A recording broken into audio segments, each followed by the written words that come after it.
Hola, mi nombre es Guadalupe Sánchez Urbina, soy estudiante de noveno trimestre de psicología y el día de hoy voy a hablar un poco sobre los principios bioquímicos y neuroanatómicos.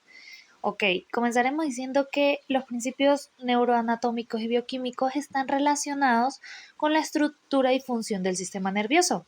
Eh, También se encarga del tratamiento de las enfermedades neurológicas. A través de ellos se estudia cómo estos pueden repercutir en el mal funcionamiento y se produzca una enfermedad, en este caso, los trastornos.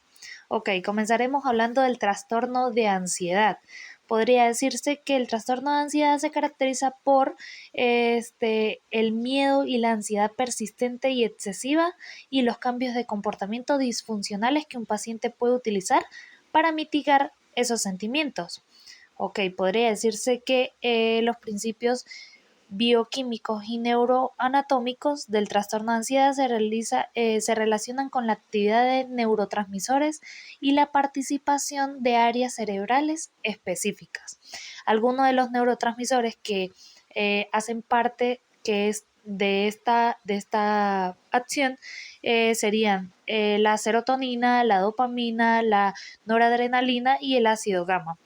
Están vinculados al trastorno de ansiedad. Ok, algunas de las áreas cerebrales que hacen parte de esto sería la amígdala y el hipocampo, que son áreas cerebrales que intervienen en la respuesta de la ansiedad.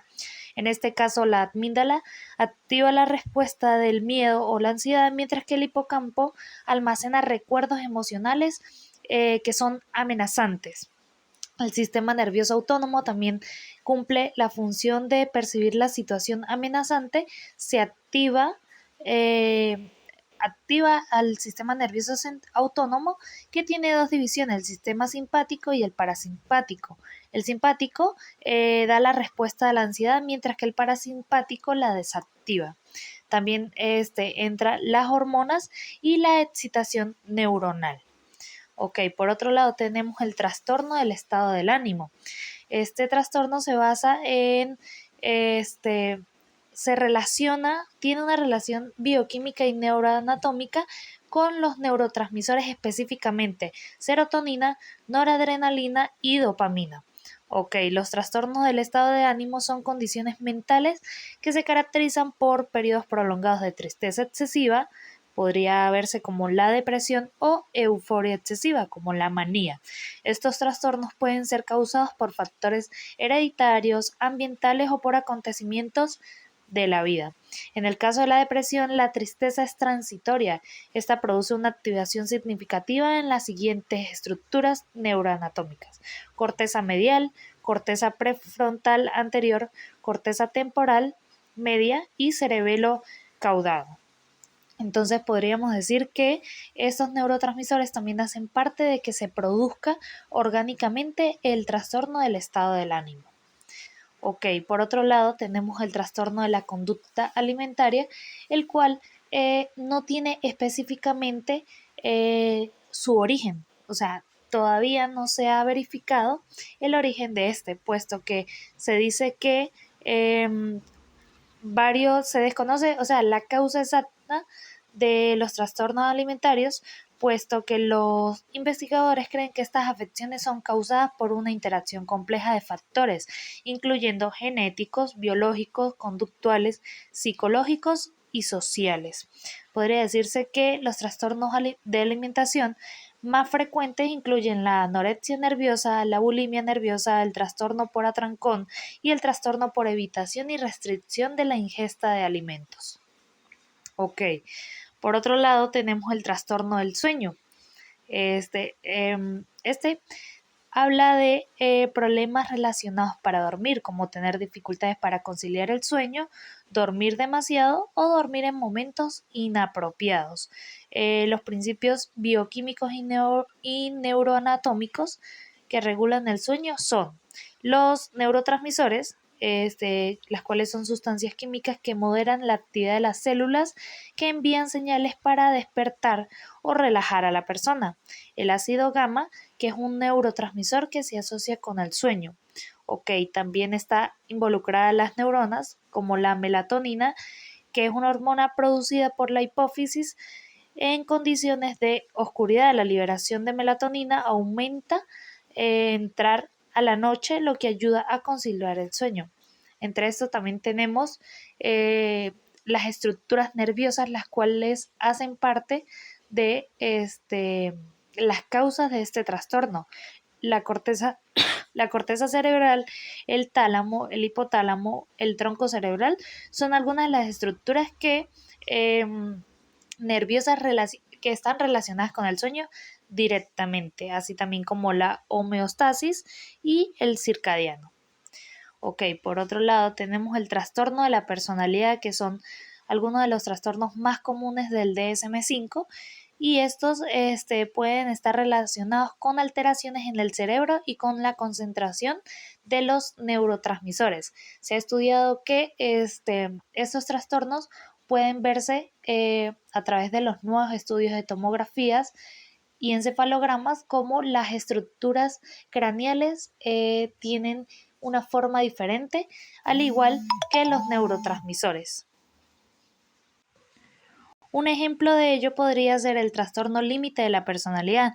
Este se ha observado cambios estructurales y funcionales en el cerebro, especialmente en las áreas que controlan las emociones y los impulsos.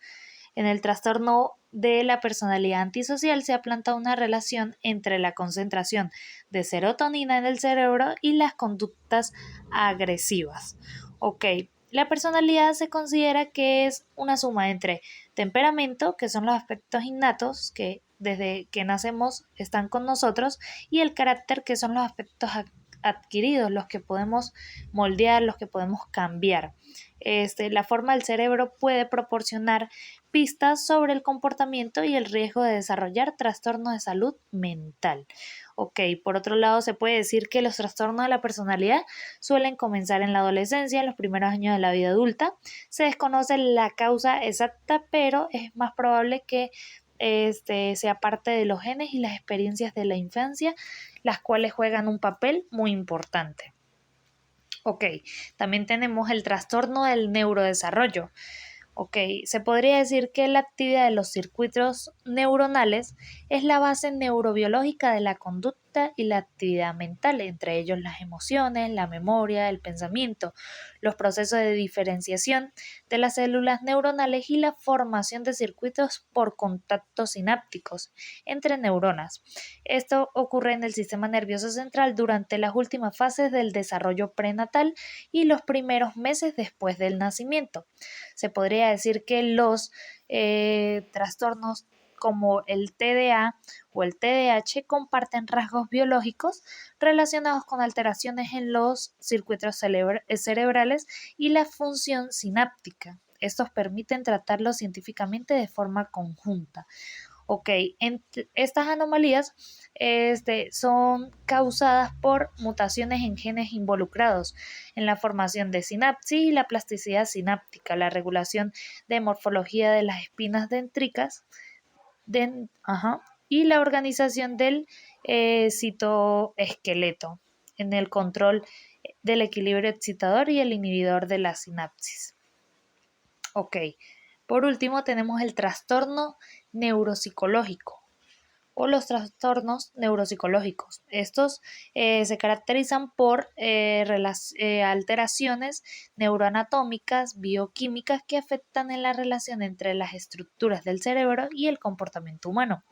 Por ejemplo, en el caso de la esquizofrenia se han observado alteraciones neuroanatómicas como alargamiento de los ventrículos laterales, pérdida de volumen en la corteza prefrontal y temporal, pérdida de volumen en el hipocampo, la amígdala y el tálamo, y reducción de la materia gris. Entonces podría decirse que este conjunto de trastornos todos tienen algo en común, que sus principios bioquímicos y neuroanatómicos hacen parte de la causa orgánica de esos trastornos, ya sea por hormonas, neurotransmisores, conexiones neuronales, entre otros.